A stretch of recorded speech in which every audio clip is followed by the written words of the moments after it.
1 if x is greater than 2. Consider what the graph would look like of the entire line y equals x plus 2. Don't draw this on your paper, but, sorry, y equals x plus 1. If we were to extend this, y equals x plus 1 looks kind of like that. So what we want is just the piece of y equals x plus 1 that has x values greater than 2. And that's the piece that we see. If we were to extend y equals x minus 1 all the way from the left to the right, this is y equals x minus 1. You see the y-intercept there. And if we were to extend that, that's what the graph of y equals x minus 1 would look like. But we only want the points on that graph that have x coordinates less than 2.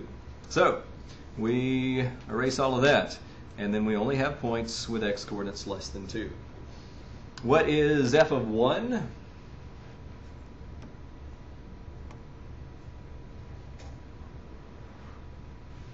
Sorry, f of 1 is 0.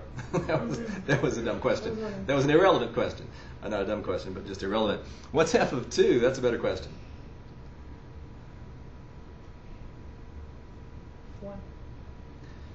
Well, I guess we have to ask, is 2 greater than 2, or is 2 less than 2?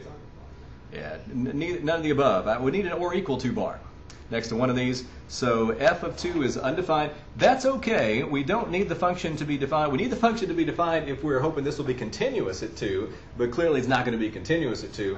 But we don't need it to be defined to explore the limit. The limit is not determined by how the function is defined at any one point, but by how it's approaching a particular number along an interval to the left or to the right of that point. So we want the limit of f of x as x approaches 2 from the left. So from the left, we're considering values of x that are less than 2. So from the left, if we look at the picture, it's going to be like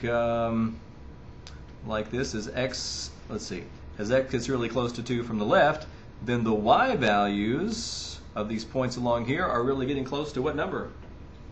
1. Getting close to 1. This is the point 2, 1 on the graph.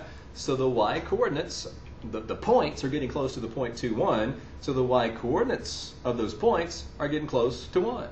So that's equal to 1. Now in practice what we'll do is this. To evaluate this limit algebraically by direct substitution when possible, we'll just say, okay, we only want to consider values of x that are less than 2, so we're only going to consider this rule. So the limit of f of x as x approaches 2 from the left is equal to the limit of the expression x minus 1 as x approaches 2 from the left. Because all along in here, as we're to the left of 2, this is a piece of the line y equals x minus 1.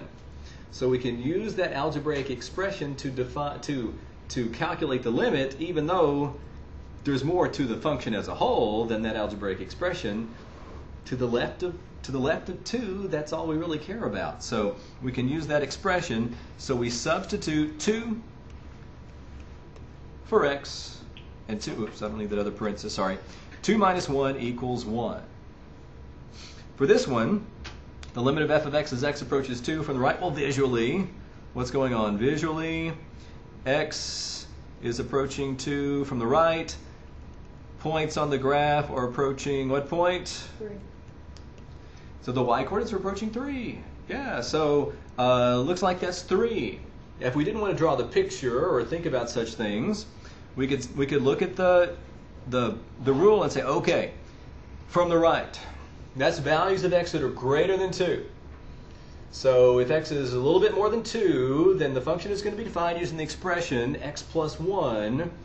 So the limit of f of x as x approaches 2 from the right is equal to the limit of x plus 1, or I should say x plus 1 as x approaches 2 from the right. So 2 plus 1 equals 3. So to evaluate the limit, we use the expression that's used to define the function on the interval that we care about. And the interval that we care about is x's that are greater than 2. Now, as we approach from the left, it's approaching 1. As we approach from the right, it's approaching 3. What can we say about the limit of f of x as x approaches 2? Not the one-sided limits, but the two-sided limit. If I just ask you, what's f of x getting close to as x gets close to 2? 1 and 3.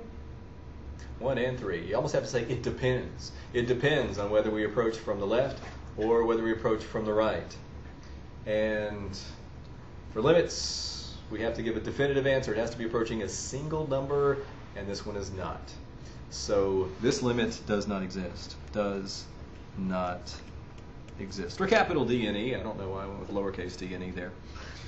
This limit does not exist. So what we need is for the pieces to meet, the pieces of the graph to meet at that particular value of x at 2 in order to make the two-sided limit exist.